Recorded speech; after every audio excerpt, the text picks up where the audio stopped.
ladies and gentlemen. We are on day 168 of Russia's invasion and on the ninth year of Russia's war against Ukraine. My name is Andriy Shevchenko. On behalf of the team of the Media Center Ukraine, I would like to welcome all of the journalists who are telling the world about our struggle for freedom.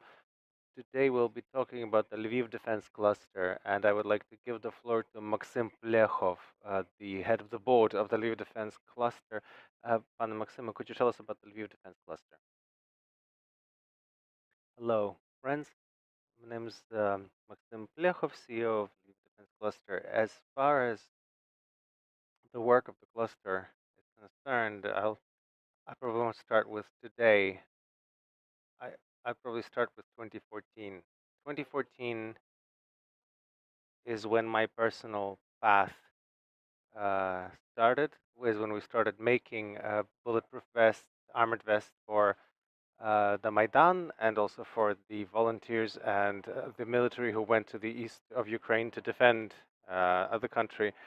When the full-scale invasion started, we relocated our team to Lviv, and we started doing what we do best, which is making armored vests. We were facing a challenge. How do we best do this? We had the experience. We've done this for 8 years. We had the licenses. We had the knowledge and the technology. We also understood that at the start of the war, the country was severely short on armored vests. Yes, it's true that over the previous 3 years, Ukraine had not been buying armored vests, and the ones that we had run out. Were past their sell-by dates. So knowing that there are no bulletproof vests in the country and hundreds of thousands of our lads will be going to the front and they will not have the protection, we had the choice. Either start our work commercially, start making bulletproof vests. We understood that we didn't have substantial resources or time.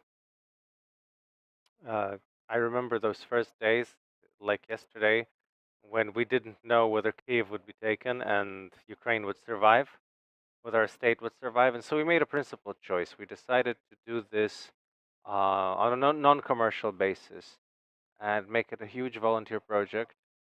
Yes, we had the starting resources, we had the knowledge, the technology, we had the basic team, and some companies all over Ukraine where we had materials. We didn't have a sense and understanding of how to do it in Lviv because we're basically all Eastern Ukrainians. We're all from Kharkiv. We came to Lviv and we didn't know who to talk to, who to go to, which companies might help. And I'm really grateful to Lvivians who hosted us, who believed in us, who helped us to create the Lviv Defense Cluster together. Many people joined this initiative. The local business community, the production companies. I remember the first day when dozens of people would come from the local business clubs asking, how do we help you? How do we help your efforts? And probably in 3 or 4 days, we had a massive team that started doing things that we could only dream of. This was a dream team of great professionals who created a massive project of professional volunteering in a matter of days. What is the peculiarity of the Lviv Defense Cluster? As far as volunteering is concerned, any volunteer organization collects funds, buys equipment, protection, and sends it on to the military. The concept of LOC, the Lviv Defense Cluster, as professional volunteering, differed in that we had the knowledge and the technical expertise. We made it a lot more effective, a lot more efficient. So as far as our efficiency, every armored vest cost about 5,000 hryvnia at cost, whereas in the market, it cost about 15,000 hryvnia. So the concept of professional volunteering, the possibility to bring together production enterprises in Lviv, let us set ourselves the task of making 100,000, 200,000, 300,000 bulletproof vests. By now, we've already made 80,000 bulletproof vests. We also have the materials and the possibility to reach the 100,000 number, 100,000 units. If we understand that that in future the state will still be falling behind in providing bulletproof vests, we will continue our work in providing the country with bulletproof vests. If we understand that the state needs a different kind of help, the Lviv Defense Cluster today is a community of professionals, experts, enter, entrepreneurs who can who can perform any kind of volunteer task, whether it be bulletproof vests or whatever else. You know, in 3 years we might be making tanks, as we joke. So thank you. That was like a little introduction about the cluster. If you have any questions, I'll be happy to answer them. I would like to give the floor to Maksym Terletskyi, who represents the City Institute. This is a city institution that is dedicated to the development of the city. Maksym, what is the Lviv Defense Cluster? Yeah, thank you. I would like to thank Maksym Pliekhov for the introducing the Lviv Defense Cluster. I represent the City Institute. Um, we've had over a decade of experience of supporting the strategic development of Lviv and various development projects, but of course, the February 24th made us ask ourselves. It wasn't about strategic development anymore, but it was a matter of crisis management um, for the challenges that the city faced. One area of the work that the City Institute was that already in March we met with our colleagues from the Lviv Defense Cluster, and we expressed our desire to help, to provide and to organize certain questions, to take on some of the tasks um, that have to do with making a bulletproof vest, starting with the question of attracting donor money, transferring it to the companies, first even buying equipment, buying materials, to of which bulletproof vests are made, then paying all of the services of all the companies involved in the process, and then finally obviously the bulletproof vests are made for the needs of the army. So to the orders that we get from the armed forces of Ukraine, we create documentation to pass to transfer these bulletproof vests. So this organizational support, financial support, probably more in the terms of financial management and bureaucracy, all of the bureaucracy that's behind the making even one bulletproof vest. But we've now had 80,000. That was the function of the City Institute, and it remains our function. So we expect to reach this number of 100,000, and perhaps if when Maksym says if there is a need, if the state has the need and the armed forces of Ukraine have the need, we're prepared to keep working with them, and and in this way get Lviv involved additionally in defending Ukraine. We would like to invite Oksana Shakhova, co-founder of the Lviv Defense Cluster. Pani Oksana, where did this idea come from? You know, I think the idea, if it's a good idea, it it comes out of, I believe in God, so I think it was a divine touch. So when I came to the cluster, I simply wanted to help. These were the earliest days of the war, of the full-scale invasion, and I remember I was sitting there looking at everything happening, and I understood that I want to help in whatever way I can best help. You know, 20-80 principle, 20% of resource, 80% of result. And when I heard that there's a union of people from Kharkiv, and they need your expertise for team building, we didn't even think twice about it, either me or my team. So the first thing I saw was that there was a large number of very good specialists, uh, each able to do great things in their place, and who wanted to help. And so I understood, well, this is it. This is what I wanted. This is what I asked for. This is the possibility to bring these people together to create this resonance effect. You know, when one person is doing something, they're doing something. But when a great team is working, it's like 1 + 1 is 11. Right, and I think that in our case, there was a great exponential progression that brought great results. for our state, and the values that we came together for. Can I ask you to tell us more about this bulletproof vest? Maybe Maksym, maybe you could pick it up, show us, and tell us what makes it special. We understand that you've made 80,000 such units. We understand that there's trust in them from the armed forces of Ukraine. We understand that thousands of people were involved. What is it about this bulletproof vest? What so as far as this vest is concerned, for our team, uh, I'm not going to say that it's it's the most technical, the best bulletproof vest that we've made. We've made tens of dozens of models of all kinds of bulletproof vests. When the war started, we had the choice. We faced the choice of what do we do as quickly as we can, optimize. How do we optimize the process, and how do we make a truly interesting product? This must have been February 26th when we got together at in the office in a small barber shop. That was the first office of the Lviv Defense Cluster on the basis of a barber shop that the owners gave us their premises. And we were thinking about we're waiting for the first models to come in, and we started starting creating the vest from memory. The first model was made of A4 paper sheets with staples. And so when we were thinking about which model do we take as the template, we decided to take the template that was developed by the Kharkiv factory of bulletproof vests for Bulgarian forces. Yeah, the company I was working on, the Kharkiv plant, was maybe the only company that was developing, not only making but developing the entire concept and delivering it to NATO.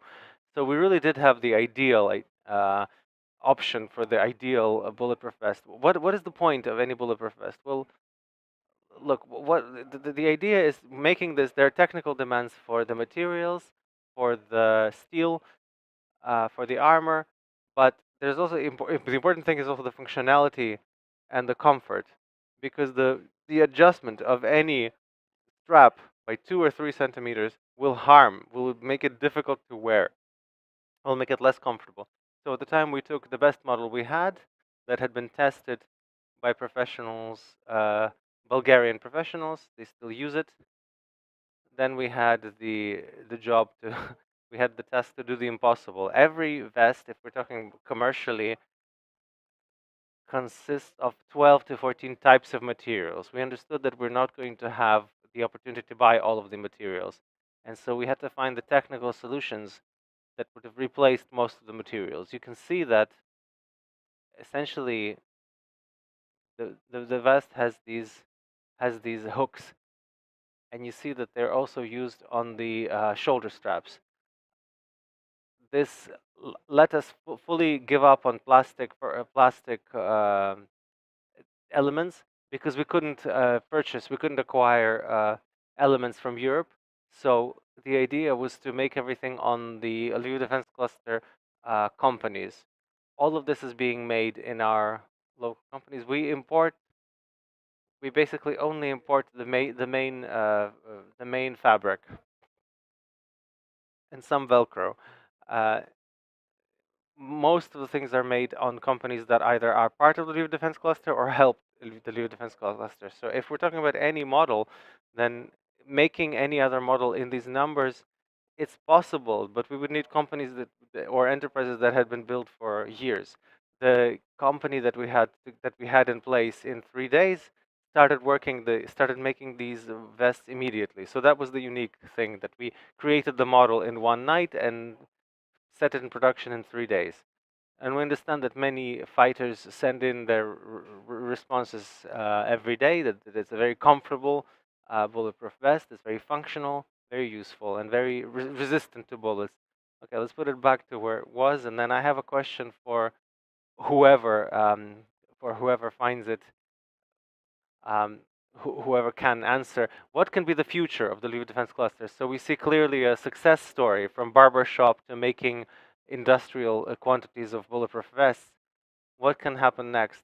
Well, the Lviv Defense Cluster now is involved in several projects. right? First of all, the concept of professional volunteering, right? So for the LDC team, when we got together about a month ago and we decided, we tried give an answer to the question for ourselves: how long are we prepared? How much time are we prepared to give for this work? We understood that when the war started, when the full-scale invasion started, we didn't have any other choice. But now it's been 6 months. Some people have started working in other projects. Some people had their business, but everybody understands today that LDC is now part of their lives, and so the team that we have is prepared to work on these projects. No one has left the team. No one wishes to leave, and there is the idea that the LDC will work until victory. As far as the projects are concerned, well, the Lviv Defense Cluster today is finishing a project dedicated to making medical bulletproof vests. You may have seen this in the photos. These are vests that are made for medics working in the um, combat area, contact area.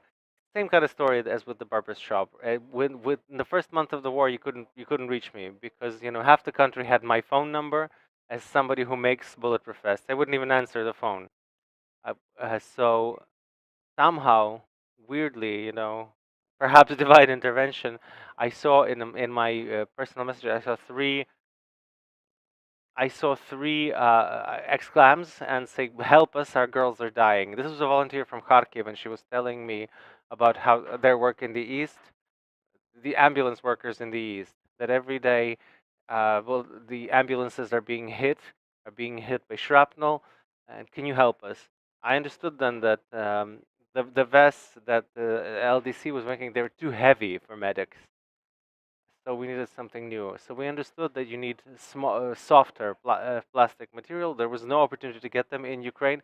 Why do I say that this kind of right? To quote my colleague, why do I say this was almost divine intervention? At the time, one of our factories was relocated, and essentially it was the next day that the director of the factory uh, writes me with what they have and says, "I have three rolls of ballistic material." They'd even forgotten that they had that.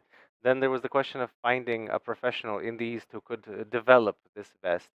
Somehow it so happened that one of our friends was in the East, and about a week later, Kharkiv got its first vest for the medical service. This is the second project of the LDC, providing bulletproof vests for ambulance personnel all over the front line, the contact line. Unfortunately, the state doesn't always have the resources to. Do they already have those vests? Yes, they already have those vests. That was the first project or the first shipment that we supplied. We partially responded to the needs of the Kharkiv ambulance teams. We understand that the top full demand is about 7,000 units. How many have you already made? The project is ready to launch. We're finishing conversations with the donors to buy the materials. We'll make them very quickly. We'll do this in 2 or 3 weeks. The question is acquiring the materials, because acquiring ballistic material will cost about $1 million. Pani Oksana, and if there are questions in the room, please. No, I just wanted to say, for as long as the LDC exists, I work with big teams with various businesses, but the LDC team is something unique. I remember when we got together, and I talked to everyone. We talked to, because the point was not just to get together volunteers to do something. The point was to get professional volunteers who would do things quickly and well. So when we talked about the people, they said, "Well, we'll be doing this until victory." Well, how many of us thought that victory was more than a few months ahead? Maybe 6 months. None of us. We all believed this, and every month, me and Maksym, we sat down with the team, and we said, "Okay, continuing." What impresses me is that there is no loss of enthusiasm. They said, "Look, in a few days, if you look at the Kharkiv professionals, they were really good professionals. The Lviv professionals had no idea of the bulletproof vest and said, Oksana, look, we've learned in a few days to make bulletproof vests. We've done the impossible. If the country needs this, we will learn to make tanks."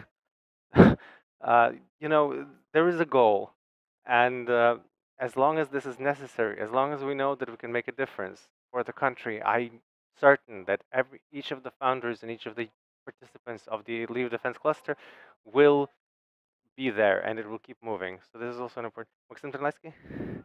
Yeah, just a quick comment about the future and our role in the Lviv Defense Cluster.